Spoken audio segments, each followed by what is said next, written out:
Sekarang waktu penuaian terbesar. Ini adalah waktu kebangkitan untuk Tuhan datang dan mengubah semuanya. Saya ingin memberitahu Anda hari ini bahwa 90% adalah persiapan dan 10% adalah eksekusi. 90% adalah persiapan dan 10% adalah eksekusi. Saya merasakan beberapa dari Anda hamil hari ini. 9 bulan mengandung bayi, membawa pelayanan, membawa visi di perut Anda.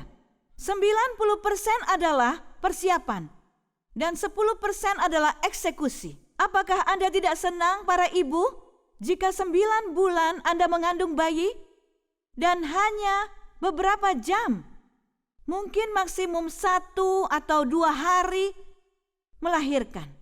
Tidak seperti 9 bulan Anda mengandung bayi dan 9 bulan Anda harus melahirkan bayi.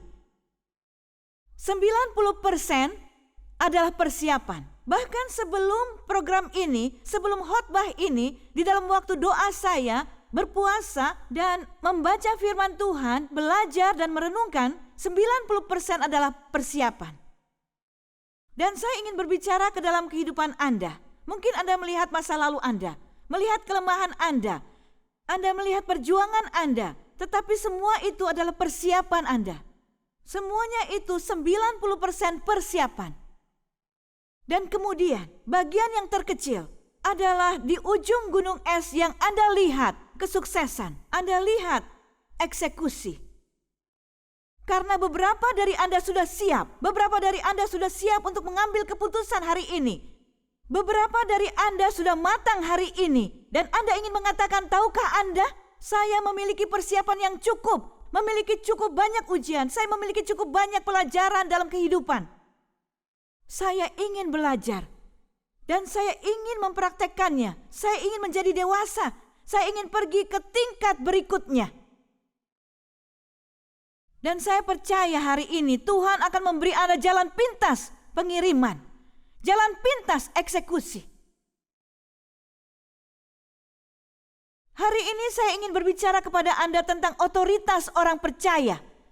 Otoritas orang percaya. Karena itu memberi Anda kekuatan untuk menyampaikan, itu memberi Anda kekuatan untuk menjalankan tugas di depan Anda. Banyak orang memiliki mimpi, tetapi dunia ini penuh dengan pemimpi. Anda dapat memiliki impian sebanyak yang diinginkan. Anda dapat berbaring dan bermimpi setiap hari selama 24 jam. Tapi jika Anda tidak bisa sampai pada titik pengiriman atau eksekusi, itu hanya akan menjadi mimpi. Dan mimpi mempunyai risiko. Kerja bukan kerja biasa, kerja keras. Dan percaya pada mimpi itu. Dan mimpi itu memberi Anda otoritas. Saya ingin membacakan untuk Anda dari 2 Raja-Raja pasal 1.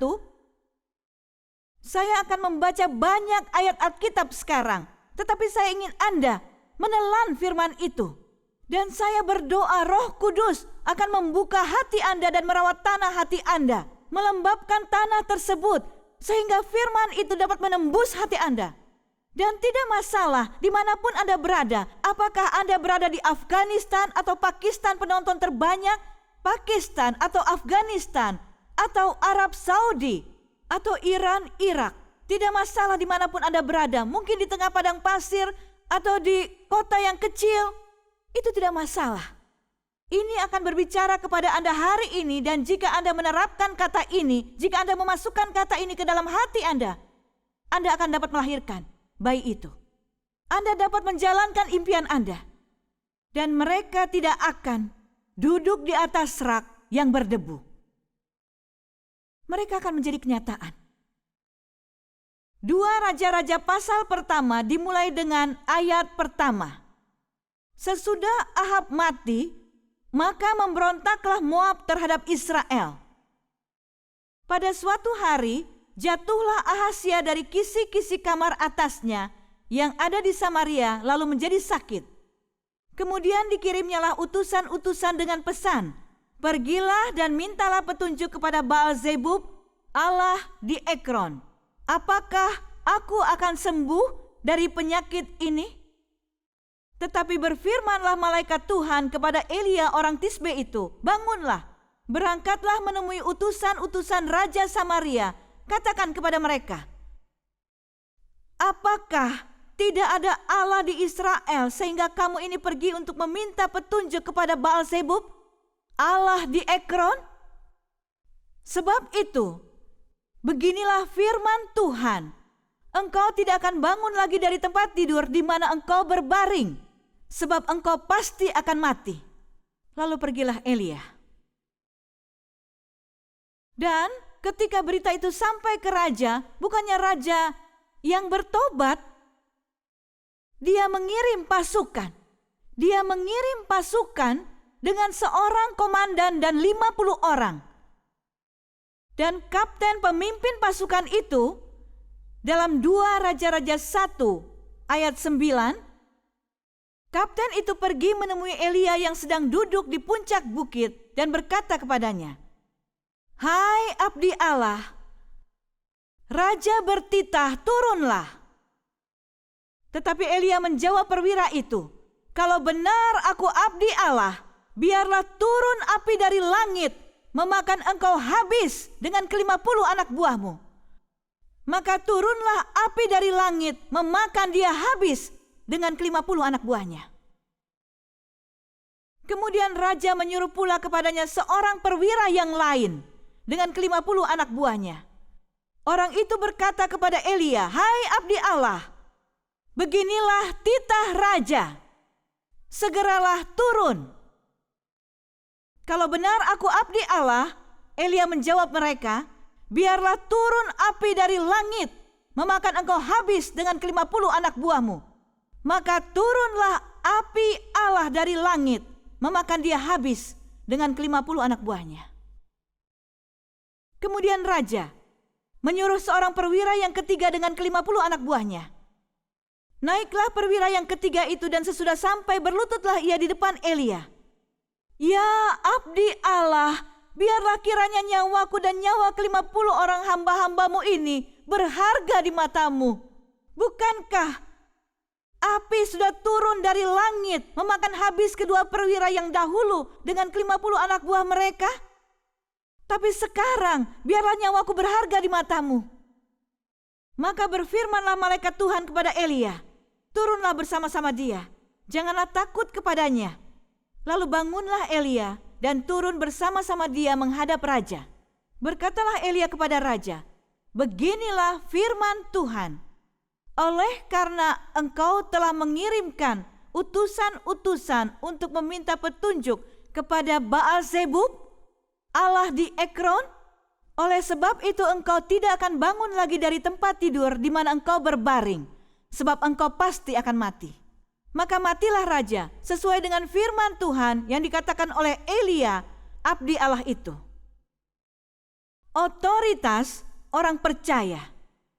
Kekuatan otoritas seorang yang tahu bagaimana menjalankan dan mengaktifkan imannya dalam situasi yang sangat sulit atau situasi yang tidak mungkin.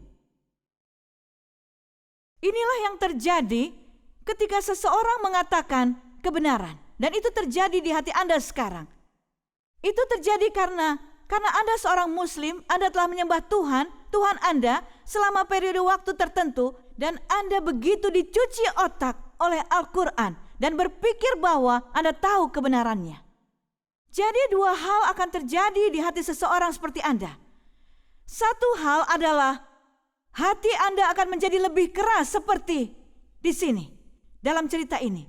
Sama seperti di sini terjadi pada raja, satu hal terjadi, seseorang memberitahu Anda kebenaran.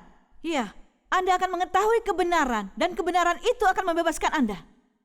Tetapi kebenaran hanya membebaskan Anda ketika Anda menerimanya. Karena kebenaran itu ofensif. Kebenaran itu menyakitkan dan itu menjengkelkan. Jadi Anda akan marah juga saat mendengar kebenaran. Dua hal terjadi. Hati Anda menjadi lebih keras ketika Anda mendengar kebenaran, atau hati Anda akan melunak ketika mendengar kebenaran. maka kebenaran akan memutus rantai Anda dan membuat perbedaan dalam hidup Anda. Di cerita ini Anda melihat hati raja. Ini adalah raja umat Allah. Raja atas bangsa Allah. Dan dia sakit, dia mengalami cedera. Mungkin Anda mengalami cedera hari ini, mungkin Anda menderita hari ini, dan Anda mencari sumbernya, Anda mencari obatnya. Dan kemudian Anda pergi ke tempat yang salah untuk mencari obatnya. Dan saya datang kepada Anda hari ini dan saya memberitahu ada obat untuk kanker Anda, obat untuk keputusasaan Anda, ada obat untuk depresi Anda. Tapi kebenaran saya akan menyinggung Anda. Kecuali Anda cukup putus asa untuk mengatakan, saya ingin mencoba. Saya ingin mencoba apa yang dia katakan.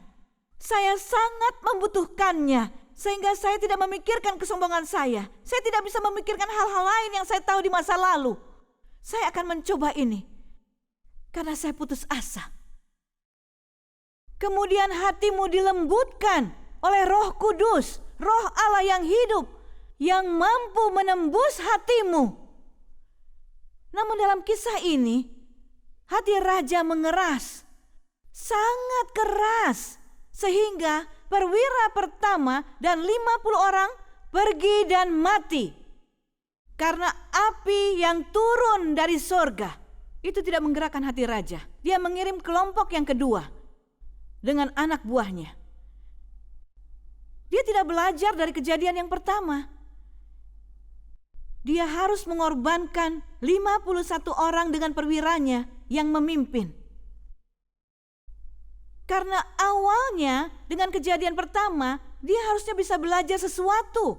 Sama seperti perwira ketiga, berlutut di depan Elia dan dia bisa berkata, "Ya abdi Allah, hargailah hidupku. Aku menyesal telah pergi ke Tuhan lain. Tapi hari ini aku ingin mencari Tuhan yang benar. Aku ingin mengejar kebenaran hari ini. Karena apa yang telah saya pelajari di masa lalu, di masa kecil saya di kursus Quran, dalam ritual, tidak membantu saya. Mereka tidak cukup baik untuk saya. Tidak bisa menyelamatkan hidup saya, juga keluarga saya. Saya butuh seorang juru selamat. Saya butuh Superman. Saya butuh Spiderman. Saya butuh Batman. Saya membutuhkan seseorang dengan kekuatan supranatural untuk mengubah keadaan hidup saya." Tidak, ini bukan raja. Dia tidak mengerti, hatinya sangat keras. Ia harus mengirim sekelompok orang yang kedua. Dan setelah 102 orang terbakar, dia masih belum mengerti. Dia tetap mengirim kelompok ketiga. Perwira itu mengerti, tapi raja tidak. Tetapi ketika Anda melihat kehidupan Elia, dan Anda mungkin berpikir, tahukah Anda, siapakah yang bisa membawa api dari sorga? Sekali lagi, 90% persiapan, 10% eksekusi. Hanya dalam cerita ini kita melihat kehidupan seorang pria yang begitu berdedikasi, begitu berserah kepada Tuhannya. Dia mengeksekusi dengan kata-katanya. Dia menjalankan otoritasnya. Karena jika Anda tidak memiliki 90% persiapan dan Anda ingin menjalankan sesuatu, itu hanya akan memberi nama dan mengklaimnya. Dan itu adalah gurauan. Ia tidak memiliki kekuatan. Tetapi ketika perjalanan spiritual Anda berakar dalam pada kebenaran, berakar dalam pada kekuatan dari Allah yang benar, maka Anda memiliki kekuatan semacam itu untuk dieksekusi. Dan juga berlatih. Berapa banyak dari Anda hari ini yang tinggal hidup tanpa harapan, tidak berdaya, dan Anda merasa mandek. Dan Anda ingin keluar dari situ, tapi Anda tidak tahu caranya. Di dunia Muslim, dari Timur Tengah, kami mendengar dari Timur Tengah berbagai-bagai macam media, hal-hal yang terjadi sekarang dengan ISIS, dengan kelompok teroris, dan saya tumbuh di tengah perang saudara ketika saya masih kecil. Dan sampai 4 atau 5 tahun yang lalu saya menderita PTSD yang parah, bahkan sebagai orang Kristen. Tapi kemudian saya belajar cara mengatasinya. Saya belajar bagaimana menjadi pemenang, bukan korban. Ada cara untuk melakukan itu. Dan saya harus mencuci otak saya sendiri dengan kebenaran Tuhan untuk menghapus kebohongan iblis. Saya ingin memberitahu, kita mendengar semua berita negatif. Dan apa yang telah saya dengar dari setidaknya 100 saksi dari Timur Tengah. Ada 15 pemimpin spiritual di gereja di Timur Tengah di sebuah kota. Para pemimpin ini diikat oleh ISIS untuk dibakar sampai mati kecuali mereka meninggalkan iman mereka dan mereka menjadi Muslim. Mereka semua diikat dan pemimpin dari kelompok ISIS di sana mendatangi pria itu, pemimpin mereka, dan berkata, tahu apa yang harus kamu lakukan? Kamu akan mengatakannya dengan lantang. Kalian semua satu persatu kalimat syahadat untuk menjadi seorang Muslim dan meninggalkan Yesus Kristus untuk menyelamatkan hidup Anda, atau kami akan membakar Anda semua mati. Dan semua kota bercampur dengan orang Kristen. Beberapa dari mereka semua terikat dan mereka mengatakan ini akan menjadi takdir mereka. Mereka memegang senjata dan sebagainya. Pemimpin kelompok itu, pemimpin spiritual, pemimpin Kristen berkata, hal-hal ini tidak terdengar di media. Anda tidak mendengar mereka. Hal-hal yang baik dari Tuhan, langkah Tuhan yang kami dengar, kami saksikan di Timur Tengah. Dan pemimpin spiritual, pemimpin Kristen berkata, jika saya adalah anak Allah, singa kerajaan Allah akan datang, entah dari mana datangnya, dan akan melahap Anda. Tetapi saya tidak akan menyangkal iman saya. Dan tiba-tiba saja, tanpa diduga dari segala arah, singa mulai berdatangan. Tidak ada kebun binatang. Seseorang mengejek saya dan berkata, oh mungkin ada kebun binatang dan mereka lepas dari kebun binatang. Lebih dari 2 lusin singa muncul entah dari mana dan melahap para anggota ISIS dan pemimpin serta semua orang kecuali anak-anak Tuhan. Ada foto-foto dan juga kesaksian dari ratusan orang. Sama sekali tidak ada anak-anak Tuhan yang diserang. Tidak ada dari mereka yang terluka kecuali anggota ISIS. Mereka semua ditelan habis. Bahkan orang-orang Kristen di kota tersebut, mereka kaget melihat kejadian itu. Dan singa-singa itu pergi saja, menghilang. Anda harus tahu kekuatan kata-kata Anda. Ketika Anda berbicara kata-kata dari Allah yang benar, Yahweh, Yehova, Yesua Hamaseah, Yesus Kristus, Anda dapat menggunakan wewenang itu jika Anda adalah anak Allah. Dan jika Anda memiliki persiapan 90% yang dimiliki orang-orang itu, eksekusi bahkan tidak mencapai 10%. Sudah siap. Dan Anda dapat berbicara ke atmosfer, dapat berbicara jadilah ada, dan itu akan terjadi. Saya ingat ketika saya adalah orang percaya baru, Kristen baru, ketika saya katakan orang percaya, orang Muslim mengatakan kami juga orang percaya. Tidak, ketika saya menjadi pengikut, hanya menjadi pengikut Yesus Kristus. Saya ingat salah satu kaki saya ada di gereja, yang lain ada di dunia, dan saya tidak tahu pengajaran-pengajaran Alkitab yang baik. Dan semua menyanyikan kumbaya dan cinta dan rahmat dan segalanya. Apapun yang Anda lakukan, hanya datang ke gereja pada hari Minggu dan mengaku Anda baik. Untuk kembali ke gaya hidup duniawi Anda. Dan saya mulai menuruni bukit dalam hidup saya. Dan saya bertanya-tanya apa yang terjadi. Dan sekarang saya melihat ke belakang dan berkata, tentu saja rintangan demi rintangan dan keterbatasan. Saya sendiri yang taruh batasan itu. Saya membuka pintu bagi musuh, setan dan iblis-iblisnya ke dalam hidup saya tanpa saya tahu. Tapi Tuhan ingin mendapatkan perhatian saya. Saya adalah seorang ibu tunggal dan saya baru saja kehilangan pekerjaan. Pertama kali dalam hidup saya dengan ijazah dan pendidikan tinggi. Tidak ada pekerjaan begitu lama. Dan saya hidup gaji yang pas-pasan. Dan dengan gadis kecil saya tidak tahu harus berbuat apa dan saya tidak punya bensin di mobil. Saya akan melakukan wawancara pekerjaan satu demi satu, berjalan kaki, memakai jas, dan berjalan kaki karena saya tidak punya uang. Jadi kami hidup hanya makan sekali sehari dan juga harus mengurus gadis kecil saya di rumah. Dan saya tidak tahu apakah saya akan diusir dari tempat itu. Semua itu saya tidak tahu. Dan suatu malam saya sangat putus asa. Telepon saya berdering. Jadi saya mendengar suara ini di telepon yang belum pernah saya dengar sebelumnya. Seorang laki-laki, dia memanggil saya tidak pernah tahu pria itu sebelumnya. Dia berkata, "Saudari, nama saya adalah Frank." Saya bilang, "Oke." Dia berkata, "Kami mendengar tentang kesaksian Anda. Istri saya dan saya telah berdoa untuk Anda, untuk keselamatan Anda selama bertahun-tahun. Kami ingin mengundang Anda untuk menghabiskan akhir pekan Anda dan putri Anda di rumah kami. Kami ingin memberi pelajaran Alkitab. Kami ingin membagikan cerita kami dengan Anda dan mendorong Anda di dalam iman Anda.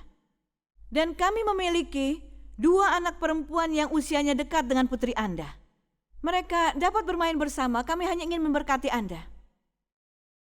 Dan dalam suaranya, saya merasakan kekuatan yang luar biasa dan otoritas.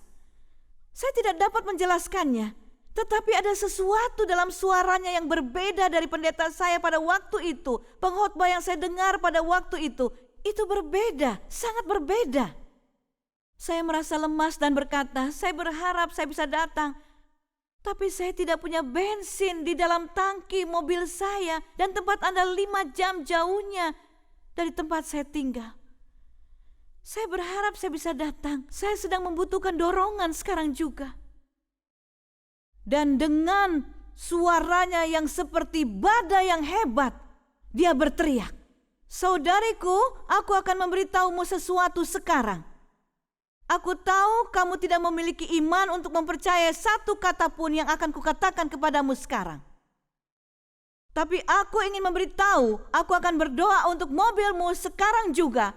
Dan kamu akan mulai mengemudi dan dapat mencapai tempat kami sekarang. Aku memiliki iman seperti itu. Aku tahu bahwa kamu tidak dapat mempercayai ini. Aku tahu itu kedengarannya konyol bagimu. Tapi aku ingin kau mengandalkan keyakinanku dan masuk ke dalam mobilmu bersama putrimu dan mulai menyetir." Saya tidak tahu bagaimana saya mendapati iman saya mulai bangkit dalam diri saya. Saya mulai percaya pada apa yang dia katakan. Meskipun itu terdengar sangat konyol dan meskipun tangki bensin saya benar-benar kosong. Tidak ada sama sekali di mobil saya untuk saya bisa pergi.